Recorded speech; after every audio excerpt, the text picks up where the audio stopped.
The soft hum of rain against the window was the only sound filling the small apartment that night. Amelia sat by the window, her fingers tracing raindrops as they slid down the glass. The city outside was alive. Laughter, headlights, the buzz of life. Yet inside, she felt nothing but emptiness. It had been 2 years since her world had shattered. 2 years since she had lost the baby she once prayed for.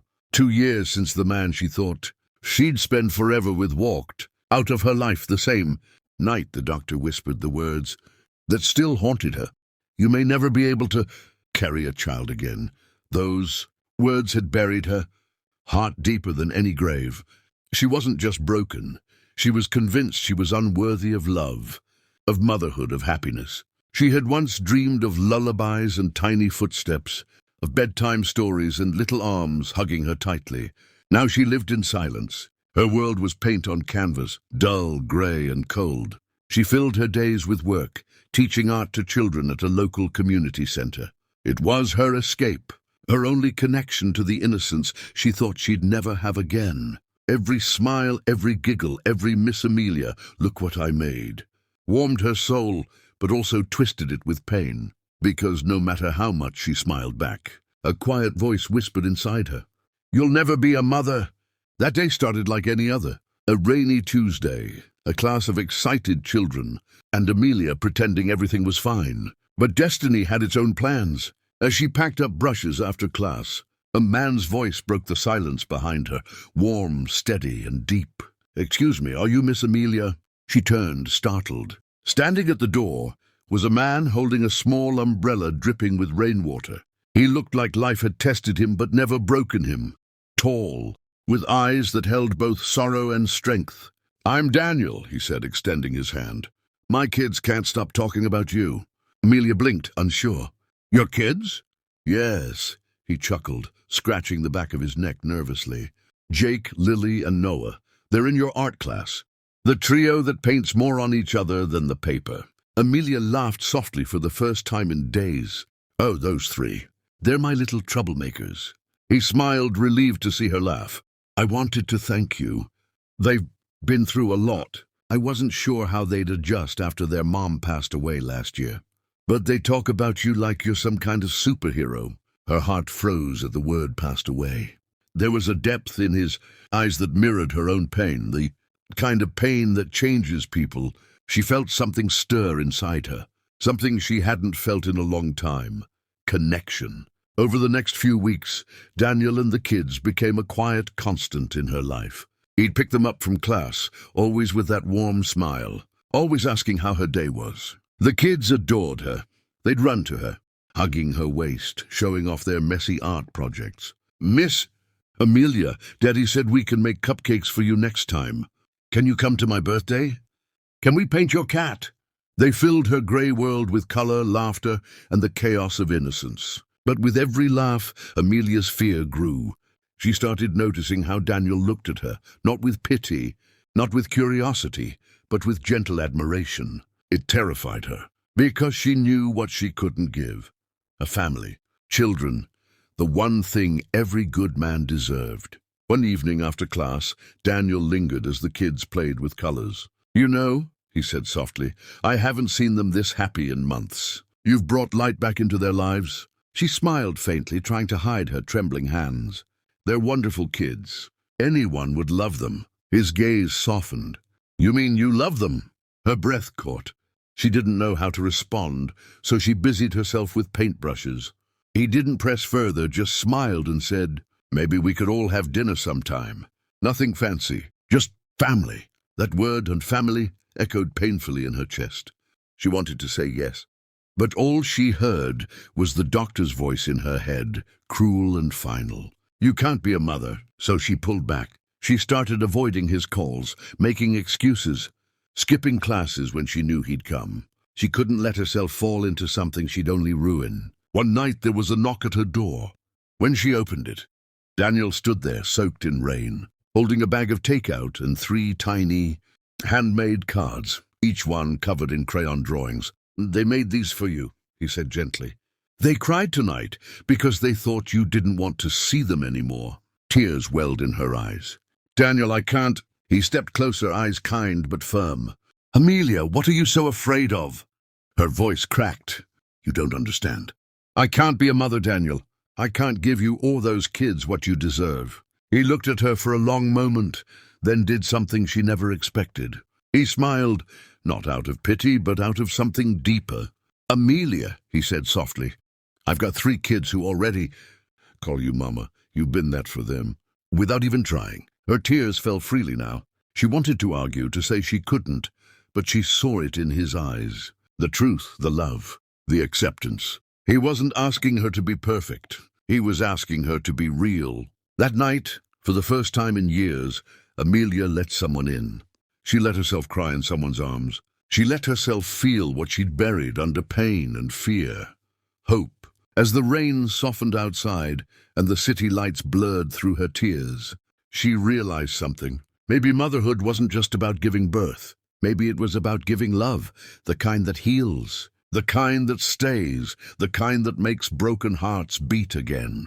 And somewhere between the laughter of 3 little kids and the quiet warmth of a man who refused to give up on her, Amelia's heart began to whisper something new.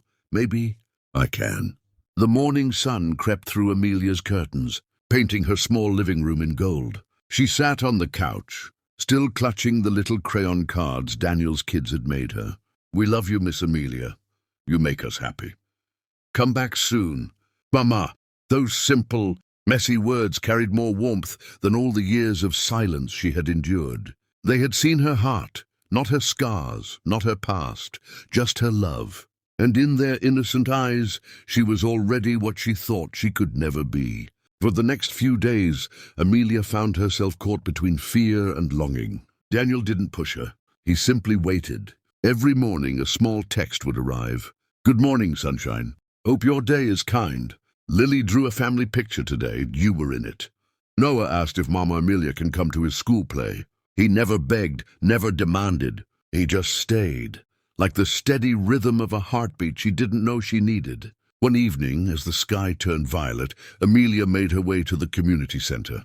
The children's art exhibition was happening that night, a showcase of months, of their colorful imagination. Her students' parents filled the room, cameras flashing, laughter echoing. But what caught her eye was Daniel standing by the corner, holding Noah on his hip, with Lily and Jake tugging at his sleeves. When they spotted her, their faces lit up like fireworks.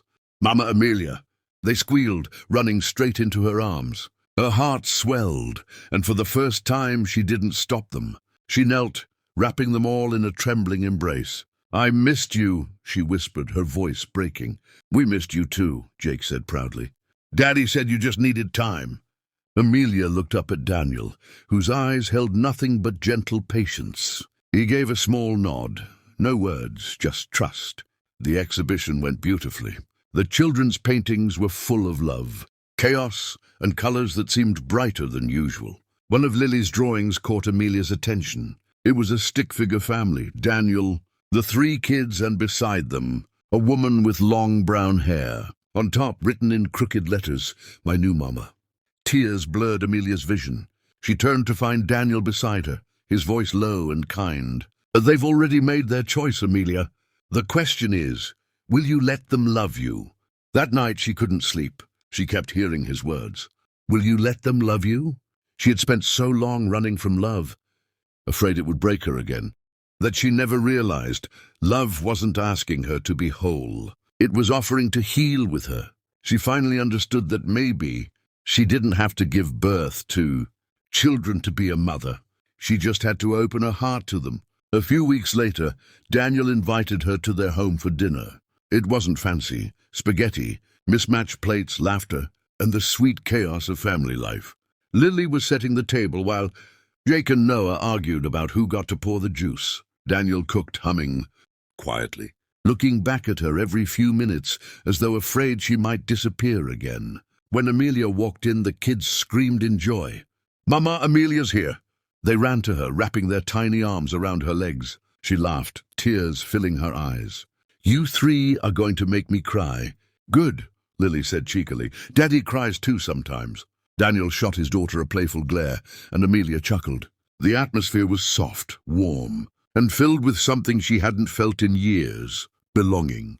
As they sat down for dinner, Noah looked at her seriously. "Miss Amelia," he said, "are you going to be our real mama now?" Her fork froze midair. Daniel looked as startled as she did, but Noah continued innocently, "Because Daddy smiles when you're here, and you make pancakes better than him." Everyone laughed, but Amelia couldn't hold back her tears. She put down her fork, kneeling beside Noah.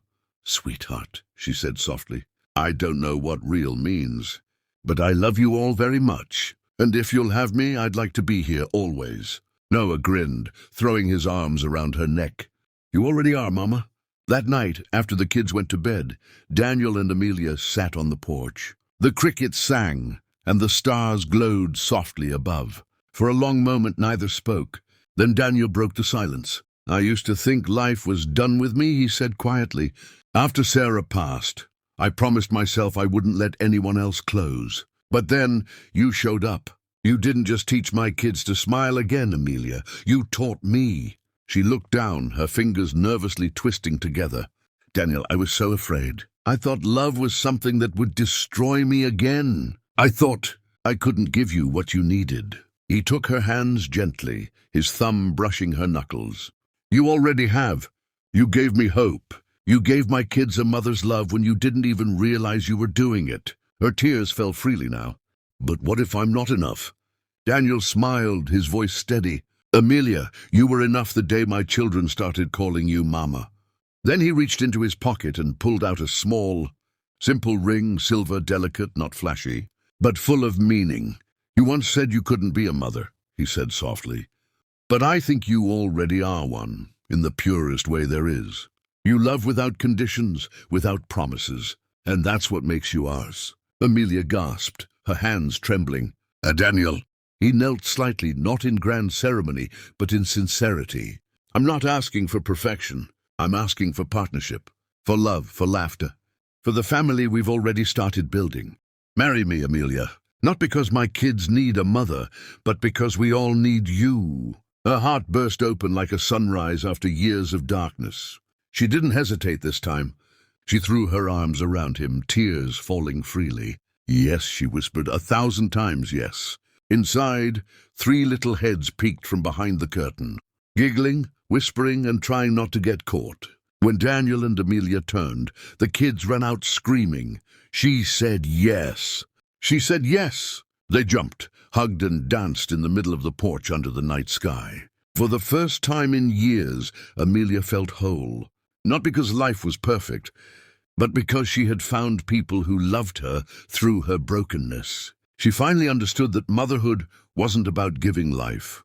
It was about giving love. Months later, their wedding was simple, held in the same community hall where they'd first met. The kids walked down the aisle, holding flowers and laughing uncontrollably. When Daniel saw Amelia walking toward him, he couldn't hold back his tears. Neither could she. When the officiant asked, "Do you take this man and these children as your family?" Amelia smiled through tears and said, "With all my heart." And when the ceremony ended, little Noah tugged her hand and said, "Mama, are we forever now?" She knelt, cupping his face. Forever and always. The hall erupted with laughter and clapping, the kind of joy that fills a room with light. Daniel kissed her forehead gently and whispered, "You were made for this, Amelia. You just needed to believe it." From that day on, she was no longer the woman who said, "I can't be a mother." She was the woman who proved that love could rewrite even the deepest pain. She didn't just become a mother to 3 children. She became the heart that held them all together. Years later, as they sat around a messy dinner table, spaghetti sauce on the walls, and laughter echoing through the home, Amelia looked around and realized this was it. The life she once thought she'd lost was standing right in front of her.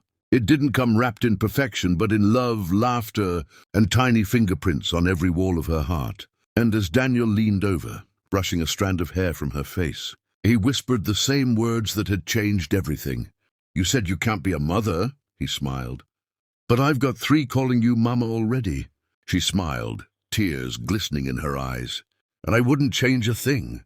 The camera fades on their laughter, the kids' voices echoing through the house. and a final line appears on the screen. Family isn't always blood. Sometimes it's love that chooses you.